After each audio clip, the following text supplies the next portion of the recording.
And eto guys 'no, blessed kayo sa eto, these are brand new beginnings. Bibigyan kayo ng chance ni universe na makapagsimula ulit. Kumbaga parang magsimula ulit pagdating sa finances niyo. Kung meron kayong mga financial goals, kung gusto niyo makaipon, kung gusto niyo magkaroon ng bagong pagkakakitaan, ganyan 'no, na mas masaya kayo, bibigyan kayo ng chance ni universe. And ito yung mga rewards guys, talagang blessed kayo pagdating sa pera. Hindi lang yung mga negosyante, mga kapigsino, kung kayo ay nagsa-side hustle, umaani na rin yung mga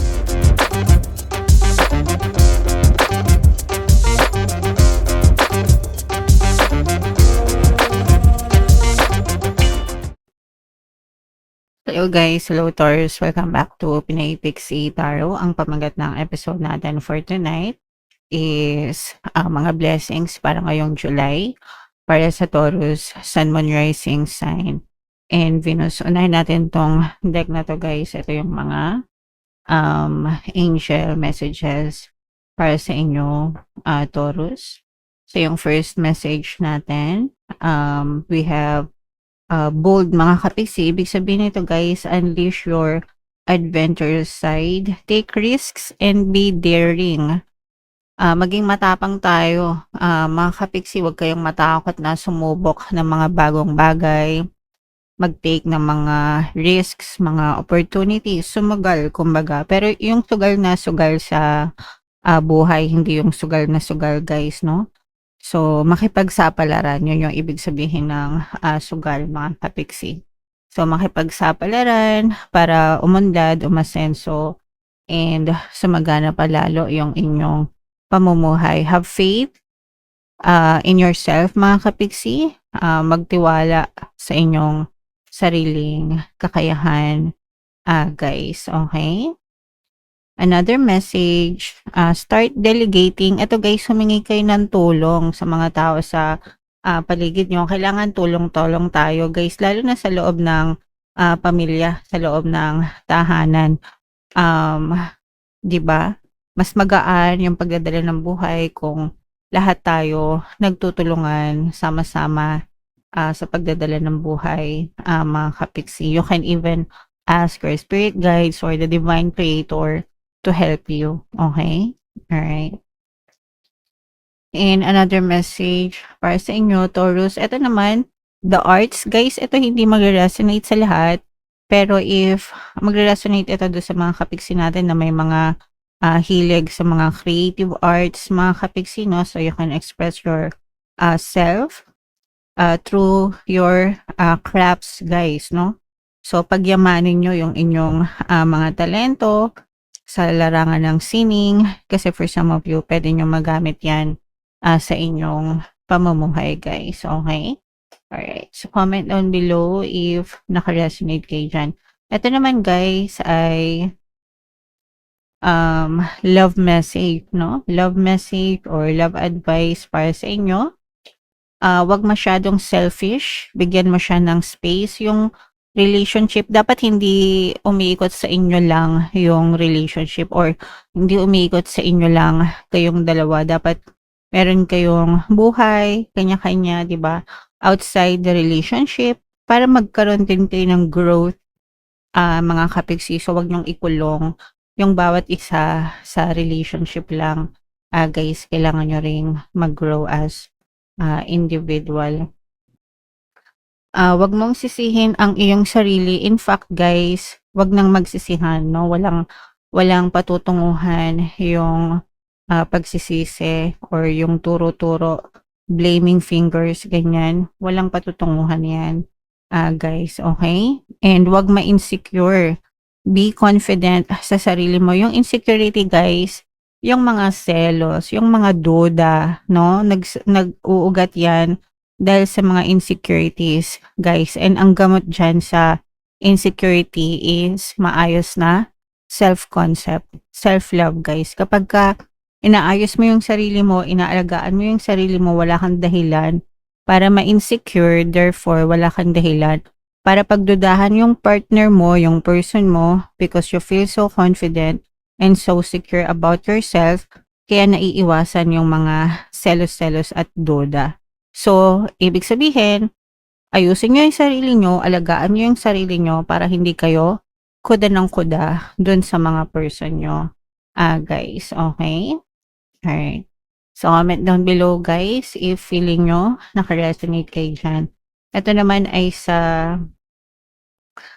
ito yung deck na gagamitin natin, guys. Shuffle natin to, hanapin natin yung energy ng Taurus. Habang sinishuffle ko to, guys, panoorin nyo muna yung video natin regarding sa ating paano mag-manifest ng abundance video course. Kapiksi, sawa ka na ba sa mga struggles at hirap sa buhay mo? Masipag ka ba at masikap sa buhay ngunit hindi ka pa rin umaasenso? Ilang beses ka na bang nag-attempt magnegosyo at mag-invest pero palagi ka pa rin nalulugi? Sa pagkakataon na ito ay maaaring may subconscious beliefs ka na nagiging balakid sa iyong pag-unlad at pagyaman. Introducing, paano mag-manifest ng abundance video course. Dito ay matututunan mong ma-overcome ang mga balakid mo para tuluyan ka ng umunlad, umasenso, sumagana, maging matagumpay, successful at maswerte sa iyong kabuhayan, pera, trabaho, negosyo sa lapi at kaperahan ng bonggang-bongga.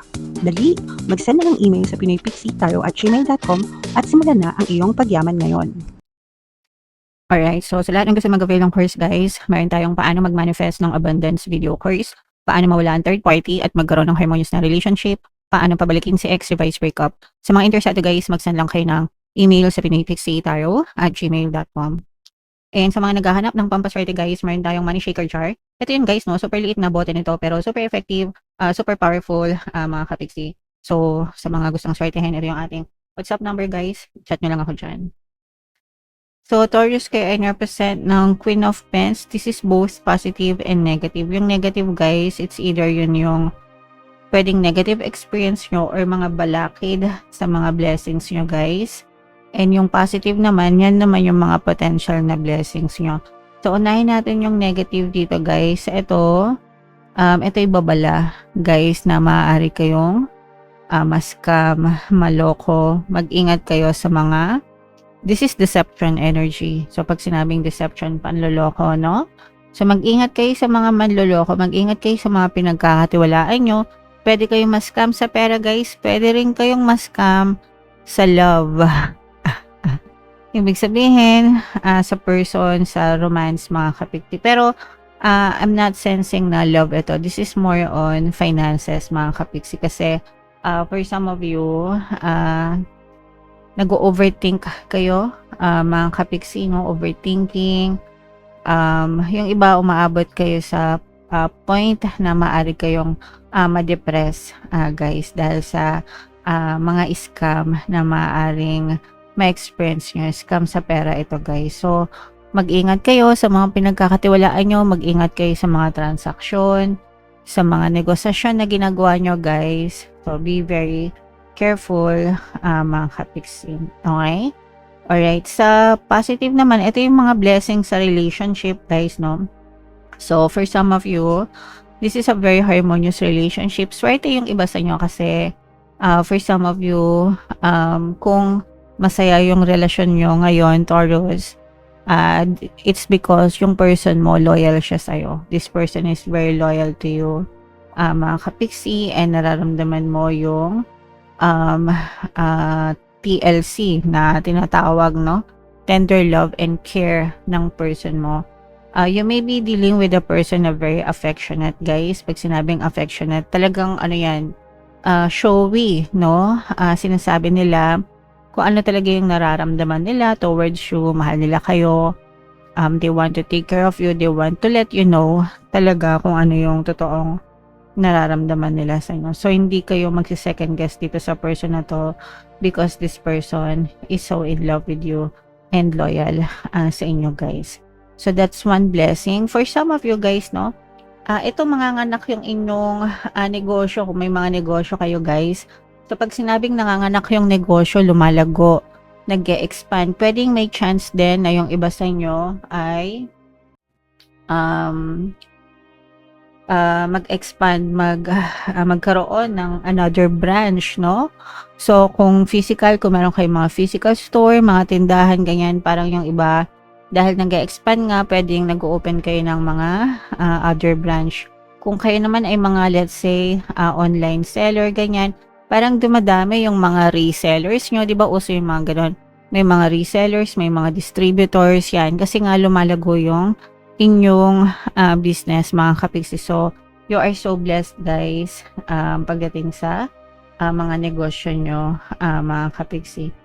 You are also blessed with a lot of ideas. Ibig sabihin, marami kayong mga idea na naiisip. Itong mga ideas na to, guys, actually galing to kay universe, no? Galing ito kay universe. Ito yung mga sagot sa mga dasal mo na parang yung mga naiisip mo, yan yung tugon ni universe.